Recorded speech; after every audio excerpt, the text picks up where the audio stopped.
ঘৰত এই এটা দুখ থাকিলে নিৰন্তৰভাৱে অৰ্থ ক্ষতি হ'বলৈ ধৰে। মানুহৰ জীৱনত ধন সম্পত্তি, আয়, সুখ শান্তিৰ ক্ষেত্ৰত ঘৰৰ ভূমিকা অপৰিহাৰ্য। বহু সময়ত মানুহে বহু বেছি পৰিমাণে পৰিশ্ৰম কৰিও ধন সঞ্চয় কৰিব নোৱাৰে বা হঠাৎ খৰচৰ মাত্ৰা বৃদ্ধি পাবলৈ ধৰে। অবান্তিক খৰচ হয়, লোকচান হয়, ঋণ আদিৰ সমস্যা বৃদ্ধি পাবলৈ ধৰা দেখিবলৈ পোৱা যায়। এই সমস্যাবোৰৰ কাৰণ কেৱল ভাগ্যই নহয় বা কেৱল পৰিশ্ৰমৰ অভাৱেই নহয়, বহু সময়ত এইবোৰৰ কাৰণ বাস্তুদোষো হয়। আজি আমি এই ভিডিঅ'টোৰ যোগেদি এই কথাবোৰেই সুন্দৰভাৱে আলোচনা কৰিম। যদি আপোনালোকৰ কিবা জানিবলৈ আছে নিশ্চয় মোক তলত কমেণ্ট কৰি জনাব। আহক তেনেহ'লে সুন্দৰভাৱে জানি লওঁ। ঘৰৰ উত্তৰ পূব দিশ যদি বন্ধ হয় বা অপৰিষ্কাৰ হয় তেনেহ'লে এনে দোষ উৎপন্ন হ'বলৈ ধৰে। এই দোষ ঘৰত থাকিলে দীঘলীয়া সময় ধৰি আপোনালোকৰ অৰ্থ ক্ষতি হৈ থাকিবলৈ ধৰিব, চাকৰিত সমস্যা দেখিবলৈ পাব, ব্যৱসায়িক বাণিজ্যত লোকচান হ'ব আৰু মানসিক অস্থিৰতা বৃদ্ধি পাবলৈ ধৰিব। উত্তৰ পূব দিশটো কিয় ইমান গুৰুত্বপূৰ্ণ আপোনালোকে জানেনে? উত্তৰ পূব দিশটো ঈশান কোণ বুলিও কোৱা হয়। এই দিশটোক জলতত্ত্ব, ঈশ্বৰ শক্তি, ধন আকৰ্ষণ শক্তি, জ্ঞান আৰু সৌভাগ্যতাৰ মূল উৎস বুলিও কোৱা হয়। এই দিশটো যদি শুদ্ধ আৰু খোলা হয় তেনেহ'লে ঘৰত ধন অহাৰ পথ মুকলি হৈ পৰে। আকস্মিকভাৱে সুযোগ আপোনালোকৰ ঘৰলৈ আহিব, ঋণ ধীৰে ধীৰে কমিবলৈ ধৰিব, সংসাৰত শান্তি বৃদ্ধি পাবলৈ ধৰিব। কিন্তু যদি এই দোষ আপোনালোকৰ ঘৰত থাকে তেনেহ'লে বহুকেইটা ক্ষেত্ৰৰ পৰা আপোনালোকৰ সমস্যা বৃদ্ধি পাবলৈ ধৰিব। সেই গতিকে ঘৰৰ ঈশান কোণটো আপোনালোকে খোলা কৰি ৰাখিব আৰু পৰিষ্কাৰ কৰি ৰখাটো অত্যন্ত দৰকাৰ। এতিয়া আমি জানি লওঁ আহক, উত্তৰ পূব দিশত কি থাকিলে অৰ্থৰ ক্ষতি বৃদ্ধি পাবলৈ ধৰে। যদি এইকেইটা বস্তুৰ ভিতৰত যিকোনো এটা বস্তু আপোনালোকৰ উত্তৰ পূব দিশত থাকে তেনেহ'লে আপোনালোকৰ ঘৰত দুখযুক্ত হৈ পৰিব। 1 নম্বৰটো শৌচাগাৰ বা বাথৰুম। উত্তৰ পূব দিশত কেতিয়াও শৌচাগাৰ বা বাথৰুম হোৱাটো উচিত নহয়। এনে বস্তু থাকিলে আপোনালোকৰ ঘৰত ডাঙৰ বাস্তুদোষ উৎপন্ন হ'বলৈ ধৰিব। ইয়াৰ ফলত আপোনালোকৰ হাতলৈ অহা ধন ক্ষতি হ'বলৈ ধৰিব, খৰচৰ মাত্ৰা বৃদ্ধি পাবলৈ ধৰিব, ৰোগ বৃদ্ধি পাবলৈ ধৰিব, আয় পথ বন্ধ হৈ পৰিবলৈ ধৰিব। উত্তৰ পূব দিশত যদি ভঙা বস্তু থাকে বা অনিয়মিত বস্তু থাকে তেনে ক্ষেত্ৰত আপোনালোকে দেখিবলৈ পাব যে আপোনালোকৰ ঘৰত একেবাৰে অৰ্থ জমা নহ'ব। ভঙা চিঙা ঘৰুৱা সামগ্ৰী আপোনালোকে দূৰ কৰিব লাগিব আৰু পৰিষ্কাৰ পৰিচ্ছন্ন কৰি এই কোণটো ৰাখিব লাগিব। এনে ক্ষেত্ৰতহে আপোনালোকে দেখিবলৈ পাব যে আপোনালোকৰ ঘৰত ধনৰ শক্তি বৃদ্ধি পাবলৈ ধৰিব। উত্তৰ পূব দিশত যদি আপোনালোকৰ আলমাৰী আছে, ফ্ৰিজ আছে বা ভাৰবাহী সামগ্ৰী আছে তেনে ক্ষেত্ৰত আপোনালোকৰ ঘৰলৈ ধন অহাৰ পথ বন্ধ হৈ পৰে।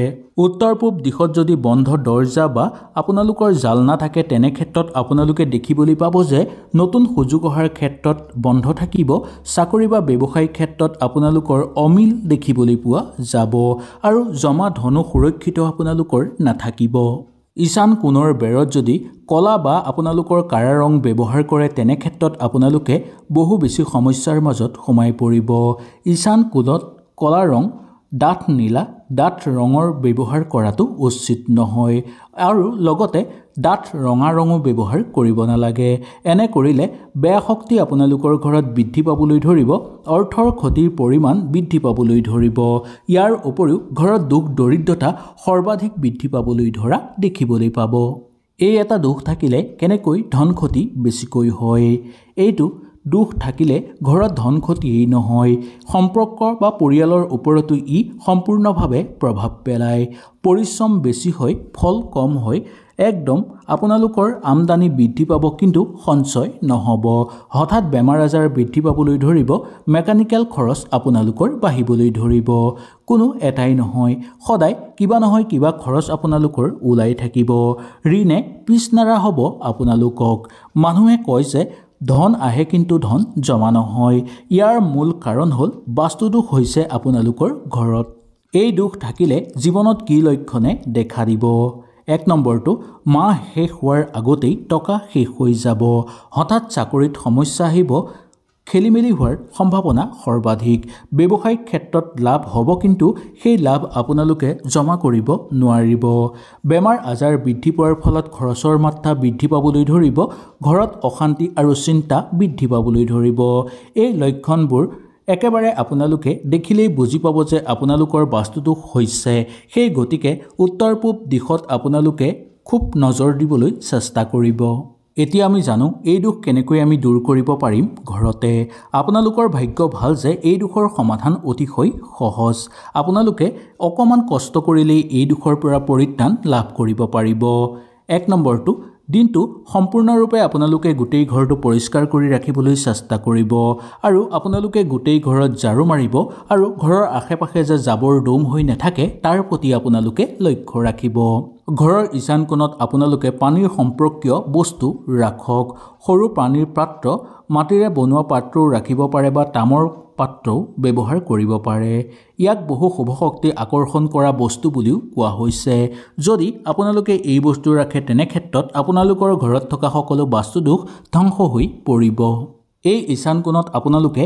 পূজাত ব্যৱহাৰ কৰা বস্তু ৰাখিব পাৰে ভগৱানৰ ফটো বা তুলসী গছো আপোনালোকে লগাব পাৰে কোনো এটা পাত্ৰত তুলসী গছ লৈ যদি ঘৰৰ ঈশান কোণত লগাই ৰাখে তেনেহলে আপোনালোকৰ মংগল হয় পাতল ৰং আপোনালোকে বেৰত ব্যৱহাৰ কৰিব যেনে বগা পাতল নীলা পাতল হালধীয়া ৰং আপোনালোকে বেৰত ব্যৱহাৰ কৰিব পাৰে বিশেষকৈ ঘৰৰ ঈশান কোণৰ বেৰখনত আপোনালোকে এই ৰং ব্যৱহাৰ কৰিব এই দিশটো কেতিয়াও আপোনালোকে অন্ধকাৰ কৰি নাৰাখিব এতিয়া আমি জানি লওঁ আহক কিমান দিনত ইয়াৰ ফল পোৱা যাব বাস্তুশাস্ত্ৰৰ মতে কোৱা হৈছে যে 21 দিনৰ ভিতৰত আপোনালোকৰ মন শান্ত হৈ পৰিব 45 দিনৰ ভিতৰত খৰচ কমিবলৈ ধৰিব আৰু 90 দিনৰ ভিতৰত আপোনালোকৰ আয় মাত্ৰা বৃদ্ধি পাবলৈ ধৰিব ইয়াৰ উপৰিও অৰ্থৰ ক্ষেত্ৰত উন্নতি বৃদ্ধি পাবলৈ ধৰিব আৰু অৰ্থহাৰ বাট মুকলি হৈ পৰিব ঘৰৰ উত্তৰ পূব দিশত থকা এই এটা দুখৰ কাৰণেই আপোনালোকৰ ঘৰৰ মানুহৰ ওপৰত দুখ চক্ৰ আবদ্ধ হৈ থাকিবলৈ ধৰে ভগৱানে দিয়া ভাগ্য থাকিলেও এই বাস্তুদোষৰ ফলতেই সেই সকলোবোৰ বাধা হৈ উৎপন্ন হ'বলৈ ধৰে যদি আপোনালোকৰ ঘৰত পৰিশ্ৰমৰ তুলনাত ফল কম হৈছে ধন নাথাকে বুলি আপোনালোকে অনুভৱ কৰিছে তেনে ক্ষেত্ৰত আপোনালোকে নিয়মিতভাৱে ঘৰৰ উত্তৰ পূব দিশটো পৰিষ্কাৰ কৰি ৰখাটো দৰকাৰ ঘৰৰ উত্তৰ পূব দিশ যদি বন্ধ হয় বা অপৰিষ্কাৰ হয় তেনেহলে এনে দুখ উৎপন্ন হ'বলৈ ধৰে এই দুখ ঘৰত থাকিলে দীঘলীয়া সময় ধৰি আপোনালোকৰ অৰ্থ ক্ষতি হৈ থাকিবলৈ ধৰিব চাকৰিত সমস্যা দেখিবলৈ পাব ব্যৱসায়িক বাণিজ্যত লোকচান হ'ব আৰু মানসিক অস্থিৰতা বৃদ্ধি পাবলৈ ধৰিব উত্তৰ পূব দিশটো কিয় ইমান গুৰুত্বপূৰ্ণ আপোনালোকে জানেনে উত্তৰ পূব দিশটো ঈশান কোণ বুলিও কোৱা হয় এই দিশটোক জলতত্ত্ব ঈশ্বৰ শক্তি ধন আকৰ্ষণ শক্তি জ্ঞান আৰু সৌভাগ্যতাৰ মূল উৎস বুলিও কোৱা হয় এই দিশটো যদি শুদ্ধ আৰু খোলা হয় তেনেহলে ঘৰত ধন অহাৰ পথ মুকলি হৈ পৰে